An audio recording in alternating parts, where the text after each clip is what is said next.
음악은 따로 들려드립니다. 말로만 하는 음악 이야기. 듀크 조던. 저도 잘 몰랐어요. 그러니까 이름만 한두 번 들어봤지 음악 정말 저도 들어본 적이 없어요. 네. 굉장히 드라마틱한 음악 인생을 사신 분이에요. 그러니까 10대 후반에 프로 연주자로 등극을 해서 20대 중반에 그 유명한 찰리 파커 퀸텟의 일원이 돼갖고 비밥이 막 펼쳐나가던 시기에 한 몫을 담당을 했고 20, 30대를 아주 유명한 당대에 잘 나가던 스탄 게츠, 진 에먼스, 아트 블레이키, 케니 버렐 뭐 이런 분들의 사이드맨 하면서 한 54년 30대부터는 자기 개인 리더작도 내면서 훌륭한 20, 30대를 보내고 40줄에 들어서서 22년생이에요? 예, 22년생이시니까는 60년대 초반 정도에 갑자기 62년 앨범을 하나 내고 그냥 음악계를 떠나요. 택시 운전도 한 5년 했다고 그러고 한 10년 가까이를 그냥 제야에 묻혀서 지내다가 73년도에 극적으로 다시 씬에 복귀해갖고 화양연화와 같은 시절을 보내고 음악 인생을 마무리하셨는데 이분 앨범 중에 플라이트 투 땡땡땡 하는 앨범이 많아요. 그러니까 어디로의 비행, 여행 뭐 이런 의미겠죠. 그래서 세 개의 플라이트 투 땡땡땡 앨범을 한번 골라봤고요. 제가 잠깐만. 저는 듀크 조던을 잘 몰라요. 근데 제가 듀크 조던을 잘 알고 있어요. 왜 알고 있냐면 90년대 재즈 듣는 분들, 90년대부터 재즈를 듣기 시작했던 분들은 듀크 조던 앨범 무조건 하나 갖고 있는데 그 대표적인 게 플라이트 덴마크? 플라이트 투 덴마크. 플라이트 덴마크. 네. 그 앨범 자켓 저도 많이 봤어요. 이렇게 눈 내리는데 이렇게 서 있는 거. 예. 앨범이 정말 그 상징적이고 이뻐요. 덴마크 코펜하겐이라고 생각이 되죠. 플라이트 투 덴마크니까 어떤 눈 내린 공원에 다 혼자 서 있는 건데 40대 들어서자마자 음악계를 떠났다가 50대 초반 73년에 복귀한다고 그러는데 73년 그 앨범이 바로 플라이트 투 덴마크고 제가 첫 번째로 얘기하려고 하는 플라이트 투 땡땡땡 중에 말씀드린 대로 73년이고요. 그 듀크 조던이 50줄에 들어섰을 때죠. 51살에 앨범을 내게 되는데 10년의 공백을 뚫고 앨범을 내게 되는데 이야기인 즉슨 그래요. 이분이 굉장히 그 멜로디 감각이 뛰어나고 작곡 실력도 있고 여러 거장들과 음악을 해왔고 그랬는데 30대 후반이 되고 음악은 계속 해오고 있는데 세상이 바뀌는 거죠. 재즈가 프리 재즈가 시작되고 비밥이 끝나고 비밥이 시들해지고 재즈 자체의 인기가 시들해지고 이럴 때 아마 그냥 음악계를 떠나게 되고 73년도에 덴마크에 가게 된 연유라고 하면은 인종차별도 덜하고 그래서 많은 뮤지션들이 유럽으로 넘어갔잖아요. 우리 덱스터 고든 얘기하면 대표적이죠. 덱스터 고든.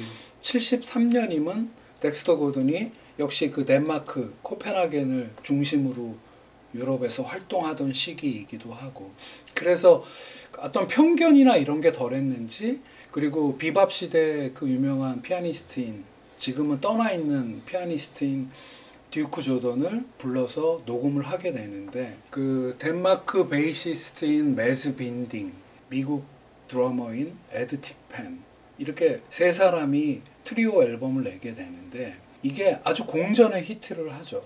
그 앨범 컨셉을 잘 잡은 것이 굉장히 깔끔하고 간결한 멜로디 그러면서도 굉장히 편안한 어떤 이렇게 되게 과장되지 않은 편안함이 있고 그리고 재즈이면서도 누구한테나 쉽게 받아들여질 수 있는 음악 즉 피아노 음악을 했는데 이게 공전의 히트를 하면서 뭐 덴마크뿐만이 아니라 유럽 그리고 가까운 일본 당시에는 일본에서 엄청난 선풍적인 인기가 있었대요. 앨범이 발매돼. 예, 플라이트 투 덴마크 앨범에서는 제가 고른 곡은 첫 곡이 No Problem이라고 굉장히 유명해요. 근데 제가 고른 곡은 그 앨범 제목이랑 같은 Flight to Denmark랑 Everything Happens to Me 굉장히 깔끔하고 이거 뭐 재즈라고 듣지 않아도 너무 감미로운 멜로디. 이게 이분의 특장점인 것 같아요. 없어지지 않았던 것 같아요. 50이 넘어서 다시 복귀를 하면서 딱 거기로만 포커싱한 그런 아주 편안한 재즈 음악을 함으로써 다시 한번 이분이 일어설 수 있는 계기가 된 앨범이 플라이트 투 덴마크고요. 두 번째로 플라이트 투 땡땡땡 앨범 중에 일본에서 엄청난 인기가 있으면서 76년에 이분이 이제 일본에서 활동을 잠깐 하게 되는데 76년도에만 일본에서 라이브 인 재팬이라는 앨범이 나오고요. 역시 이제 당연히 라이브 실황 앨범이겠죠. 또 다른 실황 앨범은 오사카 콘서트 볼륨 1, 2를 내게 되고 지금 얘기하려고 하는 플라이트 투 재팬이라는 앨범을 내게 되는데 앞에 두 앨범들은 다 라이브 앨범이고 공연 실황을 일본에서 낸 거지만 플라이트 투 재팬은 일본에서 스튜디오 녹음을 한 거죠. 윌버 리틀이란 베이시스트하고 로이 헤인즈 뭐 비밥 시대부터 엄청난 드러머죠. 이렇게 세 사람이 일본에서 녹음을 하게 되는데 컨셉은 같아요. 그러니까 다시 어렵사리 재기를 하고 인기 있는 그런 편안하고 깔끔한 재즈 같지 않은 재즈 트리오 음악을 하면서 일본에서도 그런 컨셉 하에 공연을 하고 앨범을 내게 되는데 제가 고른 곡은 러브 호텔이라는 곡이에요. 그 우리나라에서 러브 호텔이 이상한 의미이지만 말 그대로 러브 호텔이라는 곡인데 자작곡이고 이게 이제 제목은 좀 야릇한데 제가 듣기에 약간 3, 40년대 어떤 스탠다드인 것 같은 느낌의 아주 편안하고 예쁜 멜로디로 있어서 그 다시 시작한 인생, 음악 인생을 덴마크에서 일본에 공연을 와갖고 이런 음악 퍼포먼스도 하고 향후 또 일본의 레이블과 마시멜로우라는 레이블과 또 계약을 해서 일본에서도 판 6장 정도가 나왔다고 하고요. 그래서 두 번째 비행을 이렇게 마쳤는데 이 플라이트 투 시리즈의 제일 첫 번째는 1960년도 그러니까 30대 때 나온 블루노트에서 나온 앨범인데 플라이트 투 조던 그러니까 스스로에게 여행 뭐 그런 의미이겠죠. 60년도 앨범인데요. 60년 8월 4일 날 퀸텟 구성으로 블루노트에서 그러니까 이 당시 선생님이 하드밥을 하던 시절이죠. 그러니까 음악 인생 초기에 가장 훌륭한 앨범이라고 여겨지는 그리고 플라이트 투 땡땡땡 앨범 시리즈의 제일 첫 번째 앨범. 저는 이 앨범을 전에 한 20년 전에 처음 구해서 들을 때 잘 모르고 이제 듀크 조던이 어떤 음악을 하지 하고 이렇게 듣는데 앨범이 너무 제 취향이고 곡이 좋은 거예요. 그러니까 하드밥인데 굉장히 멜로디가 살아있고 같이 하는 디지 리스라는 트럼펫터 그리고 스탠리 터렌틴이라는 테너 색소포니스트 이 두 관악기의 솔로마저도 굉장히 멜로디가 살아있고 뭔가 이렇게 통통 튀면서 와 이거 되게 잘 샀다 하는 그런 기억이 있는데 플라이트 투 조던을 시작으로 재기할 때도 플라이트 투 덴마크 또 일본에서 인기가 있어서 일본으로 갈 때도 플라이트 투 재팬 이렇게 해서 어떤 비행을 컨셉으로 한 앨범들이 이분 인생에 있어서 쭉 깔려있는 굉장히 이렇게 음악이 정갈해 정말 그냥 보통 이렇게 네. 재즈 피아노에서 느낄 수 있는 아주 그렇게 단아하고 아주 이렇게 좀 정제되어 있는 이런 느낌이 들어요. 듀크 조단의 듀크가 듀크 웰링턴에서 왔다면서요. 네. 그 듀크 웰링턴을 갖다가 존경해갖고 존경해가지고 그렇게 했다고 그러니까 하죠. 저는 네. 그래서 듀크 웰링턴 시절의 그 음악 그 옛날 그 음악들의 그 느낌이 그 저 플라이트 덴마크 들으면 그런 거 많이 느껴져요. 아주 네. 이렇게 깔끔하고 단아한 이런 느낌. 네. 그 22년생이면 자라나면서 빅밴드 시대에 듀크 앨링턴이던 이런 분들의 음악을 들으면서 자랐을 거고 본격적으로 음악 시작할 나이에 있어서 찰리 파커 같은 동년배지만 대가에게 픽업이 돼서 피아니스트로서 첫 번째 성공을 하게 되고 그래서 요 세 번의 비행 플라이트 투 땡땡땡을 얘기를 앨범을 얘기하면서 마지막으로 한 곡 부록으로 달고 싶은 곡은 바로 그 시절이죠. 25살. 이분이 25살이면 1947년도인데 찰리 파커가 날르고 있던 시절이죠.